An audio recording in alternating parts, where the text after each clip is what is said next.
আবারও অঘটন গঙ্গাসাগরে। ফের আগুন লাগে অস্থায়ী ছাউনিতে, যার ফলে পরপর পুড়ে গেল বেশ কয়েকটি ছাউনি ও দোকান। অঞ্জলি সিল্ক, শিমুলতলার মোড়, বনগাঁ এখন এক নতুন রূপে, নতুন সাজে। অঘটন যেন পিছু ছাড়ছে না গঙ্গাসাগরে। কিছুদিন আগে গঙ্গাসাগরে অগ্নিকাণ্ডের রেশ কাটতে না কাটতে এদিন ফের গঙ্গাসাগর মেলা প্রাঙ্গণে অস্থায়ী ছাউনিতে আগুন। সেই আগুন ছড়িয়ে পড়ে পাশের অস্থায়ী ছাউনিগুলোতেও। আগুনে পুড়ে ছাই একাধিক অস্থায়ী ছাউনি ও দোকান। ঘটনায় চাঞ্চল্য এলাকায়, আতঙ্কিত পুণ্যার্থীরা। গঙ্গাসাগর মেলায় প্রতি বছর বিপুল সংখ্যক পুণ্যার্থী ও পর্যটকের সমাগম হয়। তবে গঙ্গাসাগর মেলা শেষ হয়ে গেলেও বিপদ যেন পিছু ছাড়ছে না সাগর দ্বীপে। মেলা চলাকালীন অগ্নিকাণ্ডের ঘটনা ঘটে গঙ্গাসাগরে। মেলা শেষেও ঘটল একই বিপত্তি।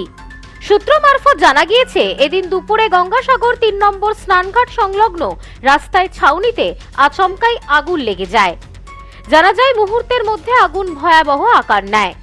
একের পর এক অস্থায়ী ছাউনি, খাবারের দোকান ও পসরা বাজার সব পুড়ে ছাই হয়ে যায়।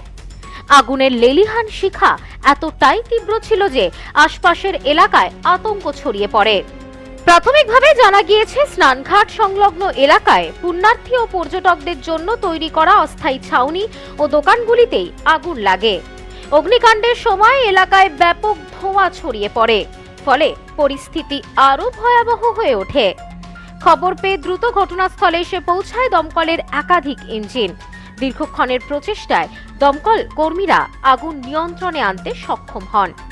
আমরা তো প্রতি বছর এই সেক্টরটা ডাক নেই, এই বছর একটা কন্টেস্টের মাধ্যমে হয়েছিল, তবে জানি না কে কী করেছে। হয়তো সন্দেহজনক মনে হচ্ছে, কেউ হয়তো হিংসাবশত কিছু একটা করেছে, সেটা আমরা মাইন্ড করছি না। কিন্তু আমরা তো 15 দিন 8 দিন করে থাকি এখানে, থেকে এই সেক্টর বিক্রি করে দিয়ে আমরা বাড়ি যাই। আমরা গরিব মানুষ, কেউ হিংসাবশত কিছু করেছে আর কিছু করার তো নেই আমাদের। তাতে গভর্নমেন্ট যা করে বা যা সাজা দেয় তার। আগুনটা কটা নাগাদ লেগেছে? আগুনটা লেগেছে 10টা। পাশাপাশি পুলিশ ও প্রশাসনের আধিকারিকরাও ঘটনাস্থলে পৌঁছে পরিস্থিতি সামাল দেয়। স্থানীয় বাসিন্দারাও আগুন নেভানোর কাজে সহযোগিতা করেন।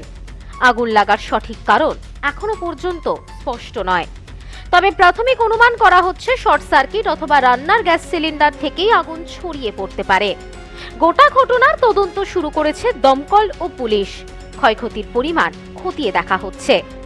এই অগ্নিকাণ্ডে বহু ব্যবসায়ীর ব্যাপক ক্ষতি হয়েছে। ক্ষতিগ্রস্ত ব্যবসায়ীদের অভিযোগ, অস্থায়ী ছাউনিগুলিতে পর্যাপ্ত অগ্নি নির্বাপন ব্যবস্থা ছিল না। আগুন লাগার পর দ্রুত ব্যবস্থা নেওয়ার সুযোগও পাননি তারা। ইতিমধ্যেই ক্ষতিগ্রস্তরা প্রশাসনের কাছে ক্ষতিপূরণের দাবি জানিয়েছেন। হিংসাবশত কেউ হয়তো লাগিয়ে দিয়েছে, মানে আমরা কাউকে সেরকম সন্দেহ করতে পারছি না। তো আগুনটা তো এমনি লাগেনি, হোগলার ঘর খড় আছে নিচে। আমরা আমাদের লেবার সব ওখানে কাজ করছে, বিভিন্ন জায়গায় কাজ করছে, পাশাপাশিও কাজ করছে, কিন্তু হঠাৎ করে এখানে আগুন লেগে গেছে। আমাদের মনে হচ্ছে যে কোনো হয়তো মানে ওই যে ডাকের সময় হয়তো কারোর হয়তো হিংসাবশত হয়তো কেউ হয়তো ডাক ধরার ইচ্ছা ছিল, হয়তো ধরতে পারেনি, যেহেতু আমাদের সঙ্গে তো কম্পিটিশনে উঠতে পারেনি, তারা হয়তো হিংসা করে হয়তো কেউ লাগিয়ে দিয়েছে, এরকম আমাদের শুনে। তবে এদিন ফের অগ্নিকাণ্ডের ঘটনায় যথেষ্ট আতঙ্কিত হয়ে পড়েন পুণ্যার্থীরা। মুহূর্তের মধ্যে এলাকায় চাঞ্চল্য ছড়িয়ে পড়ে, তবে প্রশাসনিক হস্তক্ষেপে পরিস্থিতি নিয়ন্ত্রণে আসে। Bureau report, news no man's land, Gangasagar. নেউপিসি জুয়েলার্স, সম্পর্ক গড়ে দেয়। বনগাঁতে আমাদের 3টি শোরুম প্রতিদিনই খোলা। নেউপিসি জুয়েলার্স, বনগাঁ বাটার মোড়। নেউপিসি জুয়েলার্স ব্রাঞ্চ, কুমুদিন স্কুলের বিপরীতে। নেউপিসি জুয়েলার্স বিউটি, মতিগঞ্জ, হাটখোলা। আমাদের এখানে সোনা কিনুন পেপারে।